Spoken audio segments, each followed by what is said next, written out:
Hi, it's Wasabi. Welcome back to the channel.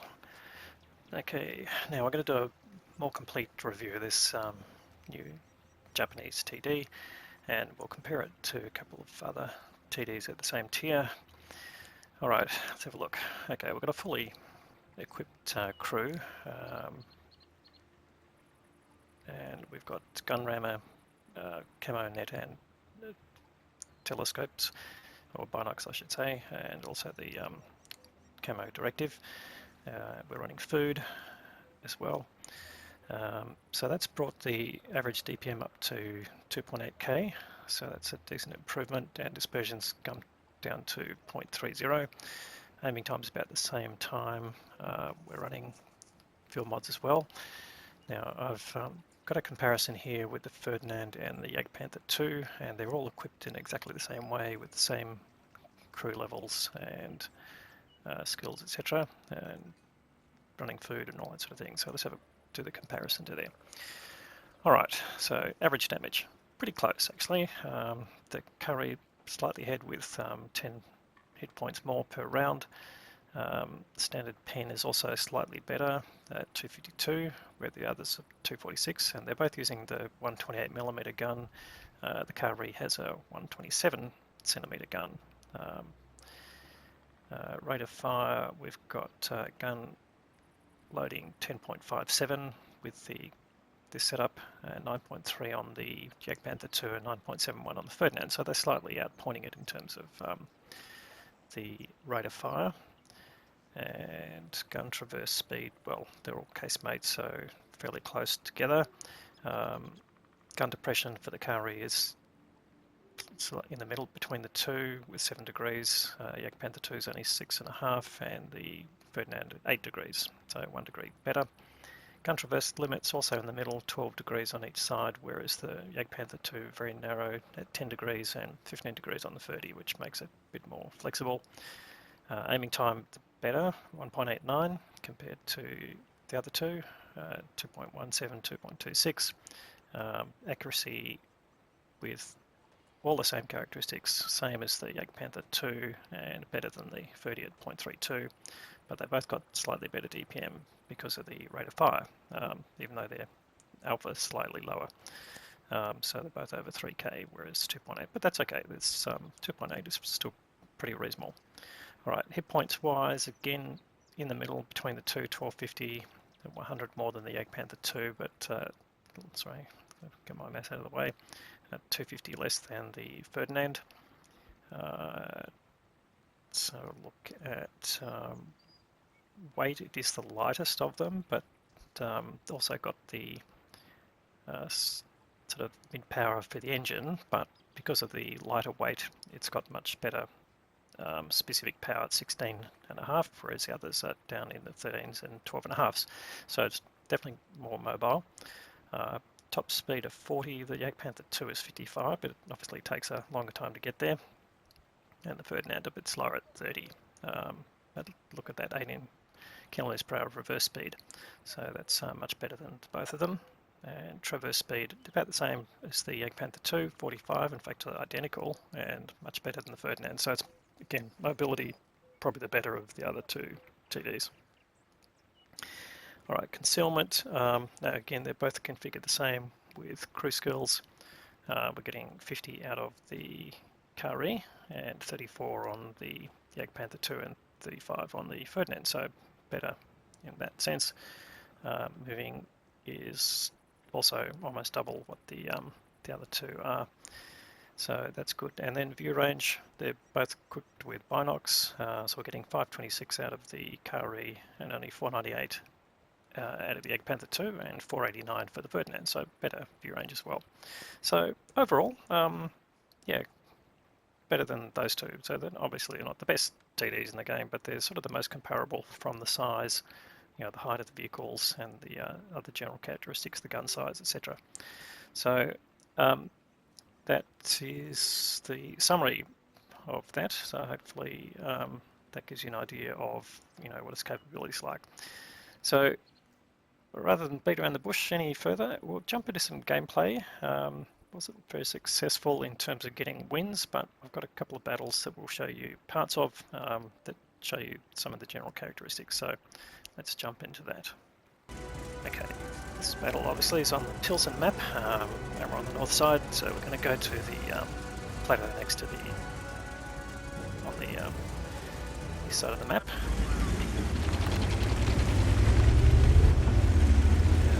This battle, we were on the back foot almost from the start,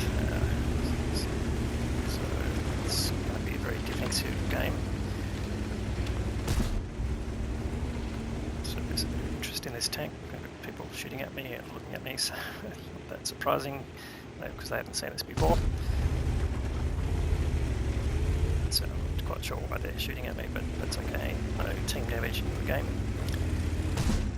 Alright, so heading up to the plateau here to see if we can get some shots on the tanks coming around, particularly going up the side of the railway line. There's a couple of tanks in the middle. Now this is Progetto coming through.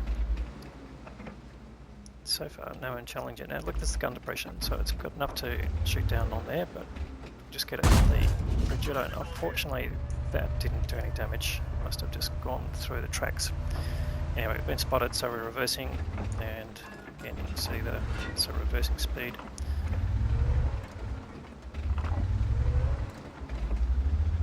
Just waiting to see whether this Progetto is doing anything. It's definitely trying to proxy spot, so I'm not going to go any further. But here's the danger. Oh, here he comes. Okay, so he's put a shot in, killed the gunner. So anyway, as you've seen in the previous video, the side armour is nothing special. It's very slab-sided, so you don't get a lot of additional effective armour. So decided, right, no point being on the top there, go and help the old proto over there. And as we do that, we realise they're retreating, so obviously they've decided this is not the best spot to be in. So, right, go back, so that's fine, so I can go back. Alright, so the Progetto is going to be a bit of a nuisance. Try and hang around on the corner here. I'm not going to go up the top, but I don't want to go across that open ground. Okay, now we're spotted, so there's a tank behind me, and I'm just praying that he's not going to shoot at me, so try and get around the corner. You can see the mobility, not too bad, 37 k's, reasonable. We turn around and see if we can get some shots here. It's A44.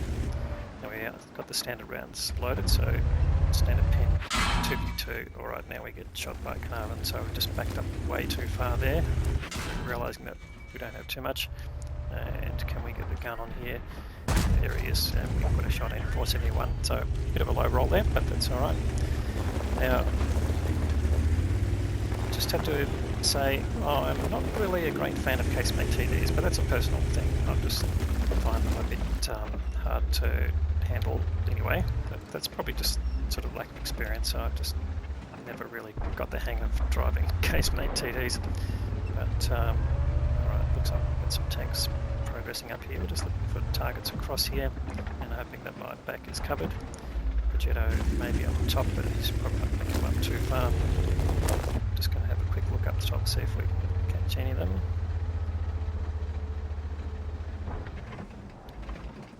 And it doesn't look like they're coming up here, so it's going to come back down here and look around the corner.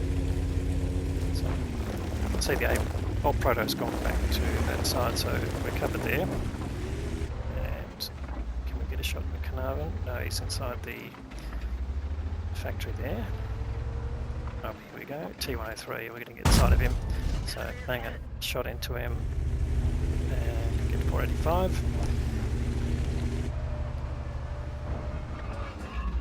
And the team already lost a lot of hit points, and some of those are mine. I've lost about 800 hit points already, which is no good, but I've still got enough to play. And just looking for them coming around the corner again. So here, the gun depression at work, getting reasonable angles here. Just looking for tanks that are coming out, but no silhouettes yet. But there's that T103, and here he comes, so another shot to him. You can see the gun handling there in that sense, not too bad. I mean, I've seen a fairly narrow gun angle. managing to get the gun on target, and here, okay, this is basically the end of the game for me. I'm going to turn around and try and present the front, but that's the end of that game. So this was a bit of a walkover. I think it ended up being a 15-4, something like that. I will show you the end plates. So we only got really 3 shots in, a bit unfortunate there. So, but that's because of the alpha. We've got 1,500 hit points of damage. From a team score position, I can't click on the tabs yet because these are pictures. Yeah. So we finished in 3rd place, both on damage and experience. So not too bad there. Only 3 tanks that did more than 1k damage. Carvin doing nearly 5k, so congratulations to that player.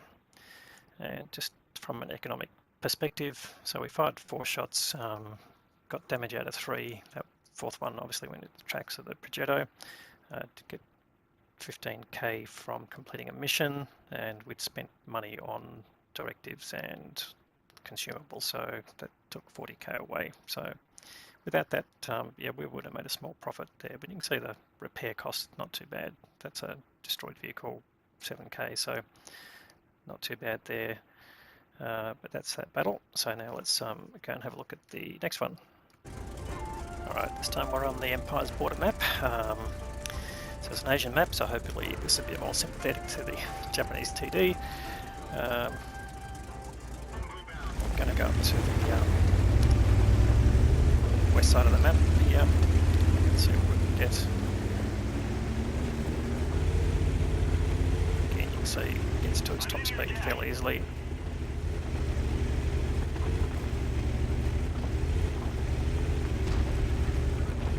I'll just speed up, so now we're going up the hill. So it does slow down on the hill, but again, it's fairly light on the way in. I'm just going to try and tell the Skoda that we're doing things, but yeah, okay. Not so good at putting a target on the Skoda to use the menus to reply to him. But again, that's my lack of experience with casemates, I guess. So anyway, what I'm going to try and do here is see if we can get some early shots on anything that's coming up the hill. So just holding here, just trying to communicate with the Skoda. And you can see I'm just absolutely terrible at communicating. So that's what's going on here. Moving to cover your flank. Much obliged. There you go. So how bad was that? Alright, come on, let's get into the action. And the enemy could have come up this time, but luckily they hadn't. So let's go and see what we got here. Alright, gun depression worker up. Now we've got a T-103 here. He hasn't spotted us yet. Put a nice shot onto him. And you can see using the standard shells there. So going through the front of the T-103, and not sure if we spotted the convoy in the back, but luckily he didn't shoot back at us. Or if he did, he missed, so that's fine. Alright, this guy is very helpful, but also a bit annoying. But anyway, let's focus here. So can we get another shot on this T-103? Alright, we don't want to poke too much further forward. I just think the convoy might come out and try and knock us off. So just switching to the other side here, which will block the convoy, and here we go, the T-103 is coming up. And we're proxy spotted, but it's okay, he's got to come up and try and go for us. Go through the side of him, no problem there. And take it down to 5 hit points, but he gets taken out, which is absolutely fine by me. But again, in this battle, we are now behind by 3 tanks, and it's not going to turn out well. But anyway, I'm not being deterred by this. We'll see what we can get out of the game. So, any more tanks crossing? No sign of the convoy, but I'm not going to go around the corner down here, because the convoy will come out behind and once we're spotted and shoot us in the back. So we'll turn around and go down and help the tanks at the bottom.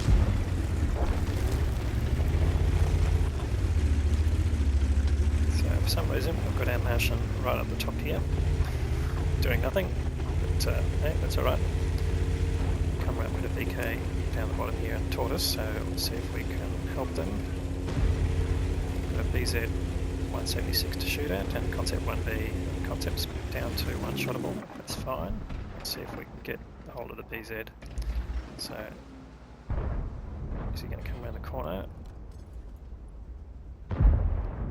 Oh, he's losing hit points right there, so I don't think he's going to come around further. So we're going to push further up here, see if we can get onto him.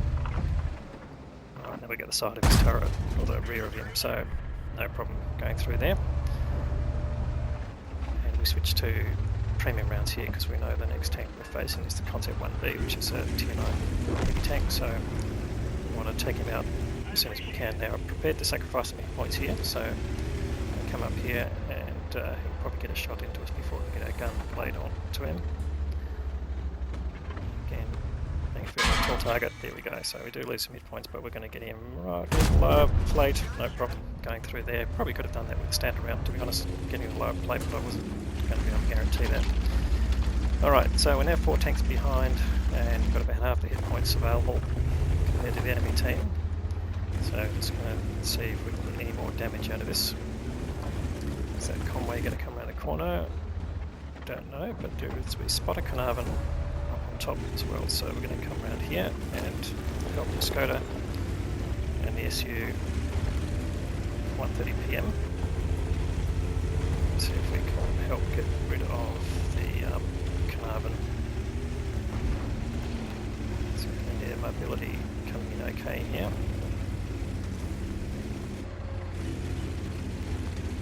Carnarvon will be focusing on the SU, which he's doing, which is fine. And we get a shot into the side of him, which is good. Again, we're back to standard rounds here, so taking him down to one-shottable.